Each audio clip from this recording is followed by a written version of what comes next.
An NBA player played a game while in jail? Watch the whole video to find out. Today we're looking at NBA players that went to jail.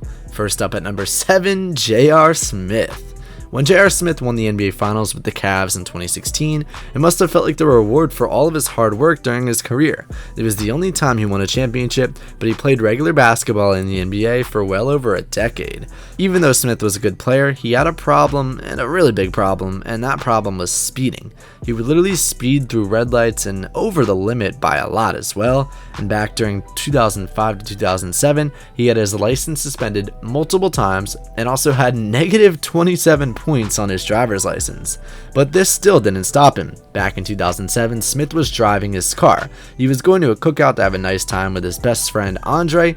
During that, he started speeding suddenly and started crossing multiple stop signs, and no one could stop him, and eventually he hit a busy intersection and things went downhill real fast. His friend Andre suffered a fatal hit to his head, and by the time he could reach the hospital, he was gone. JR, on the other hand, suffered a minor injury, and due to this in 2009, the Nugget star pleaded guilty to the accident. He was sentenced to 90 days in prison, though 2/3 of that time was suspended as long as Smith completed 500 hours of community service. Along with this, his license was suspended for 2 years, and this is all pretty sad, and speeding can really destroy lives. At number 6, Shawn Kemp. The former Seattle Supersonics star Shawn Kemp was a huge presence on the basketball court for whatever team he played for. The 6-time All-Star forward had a career to be proud of, even if it didn't result in a championship ring. His time with the Sonics, in particular, is what many basketball fans will remember him for. He's not the first hugely talented star to end his career without an NBA championship, and he certainly won't be the last. Although Kemp has had a few legal troubles, and his legal troubles seemed to begin when he had a lot more time on his hands after retiring from the NBA, he got in trouble in 2005 after being arrested for possession of illegal narcotics and a semi-automatic firearm. I mean, what's with players randomly having firearms at their disposal? Kemp pleaded guilty to that charge of narcotics possession after being formally charged and spent a good time in jail. At number 5, Delonte West. Well, you can say it was seemingly a case of being in the wrong place at the wrong time when Delonte West found himself in trouble with the law. The former Celtics and Mavericks guard was stopped by a traffic officer while riding his 3-wheeled motorcycle in 2009. He was reportedly pulled over for a traffic violation, which was when the officer discovered West was carrying a lot of firepower.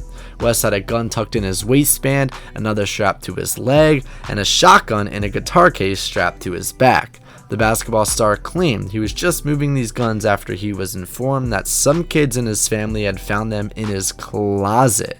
West pleaded guilty to the traffic offense, and that meant he was given 40 hours of community service and placed under house arrest. At number 4, Allen Iverson.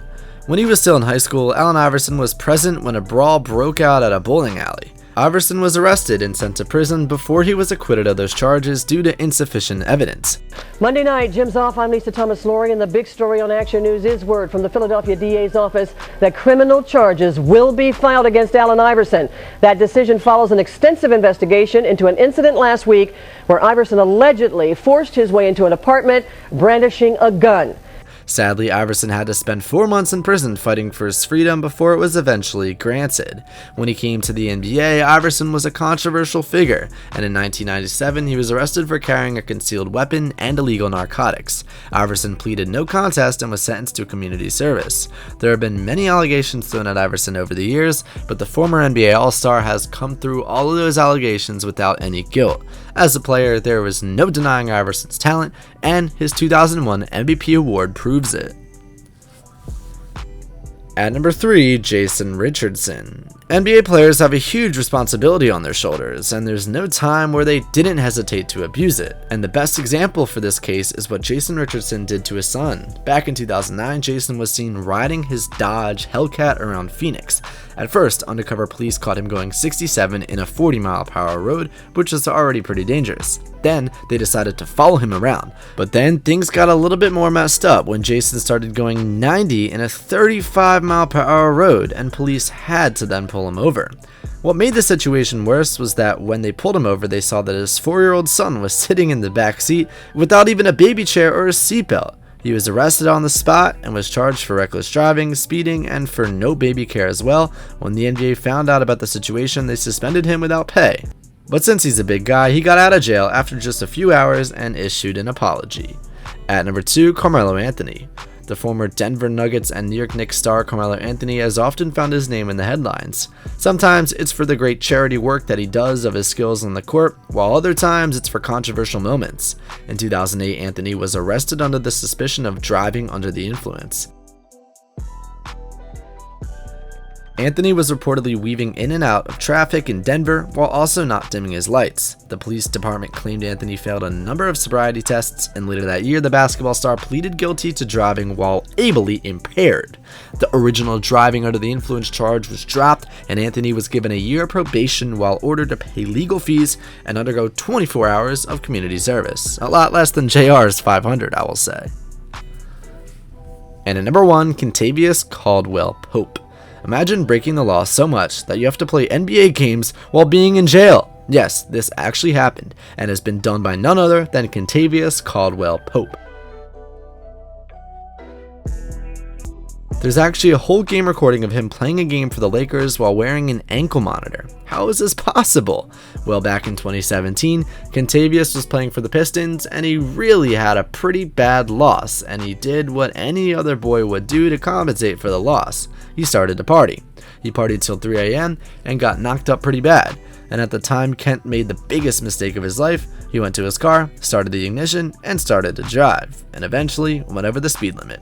That's when the cops pulled him over, and they found a glassy-eyed Kent with his friends on board as well. It was pretty obvious that he was drunk, and there was no fighting the facts. He had a blood alcohol level of 0.08, and due to other people being in the car with him, he was arrested. But lucky for him, he was just charged a ticket for operating while being intoxicated. That's easy, right? Well, not for Kent. He was on 12-month probation, and all he had to do to avoid going to jail was just submit some drug and alcohol test, which Kent, being a multi-millionaire NBA player, refused to submit. I don't know, bro, maybe he was thinking he's above the law or something, but due to this, the cops came knocking at his door, took him out the house, and went straight to court. He was sentenced to 25 days in Orange County Prison. During this time, he started playing for the Lakers, and since he had an important game, he was allowed to play the game while being in jail. It must be good to be an NBA player. It was great. I mean, everybody was looking alive, you know, everybody was moving, you know, having fun, joking. It just feels good to get a win. Well guys, that's it for today's video. Let us know what you guys think about these NBA players using their powers in the wrong way in the comments down below. We hope you enjoyed this video. As always, don't forget to like and subscribe, and I'll see you guys next time. Have a fantastic day.